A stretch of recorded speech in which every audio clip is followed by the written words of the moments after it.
Timothy Hagle is a political science professor at the University of Iowa. Thanks ever so much for coming on the programme.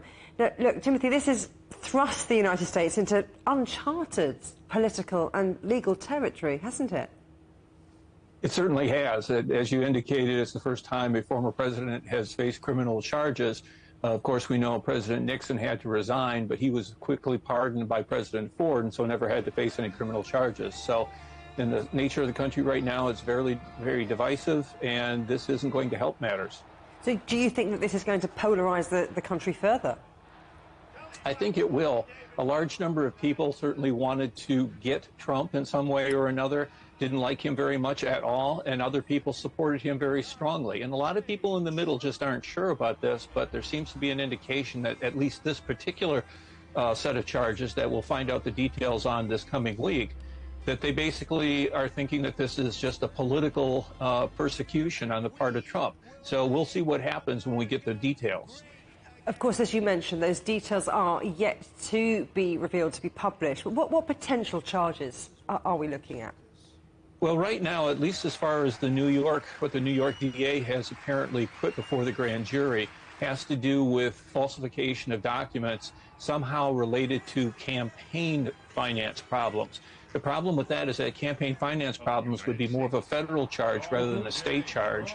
In addition, there's statute of limitations problems, meaning that the charges have expired, that the prosecution can no longer bring it. Plus, the Department of Justice and the Federal Elections Commission, federal entities, both looked at these complaints and decided not to do anything about them. So it seems to be a stretch for a New York, a state prosecutor, to bring charges against Trump as a result. And that's why a lot of people think that potentially, again, assuming that those are the charges, that they're a legal stretch and more of a political attempt to politically get at Trump. Well, talking about politics, then what happens next for Trump and his political aspirations? Well, at least as far as what happens next for Trump is that he is supposed to and is scheduled to appear in New York on Tuesday to get the formal arraignment, which is the formal reading of the charges. Politically, it's been a boost to him that, not surprisingly, there was a certain rally around him effect that occurred in the last few days, and we'll probably see that. Many people are suspecting that with these charges, and even if they're not dropped immediately by a judge, that they have the effect of giving Trump a big boost for his effort to regain the Republican nomination for president. Some even suggesting that it may be that this guarantees him a win in the general election. Well, I think that's going too far at this point, because again, we have to see what happens.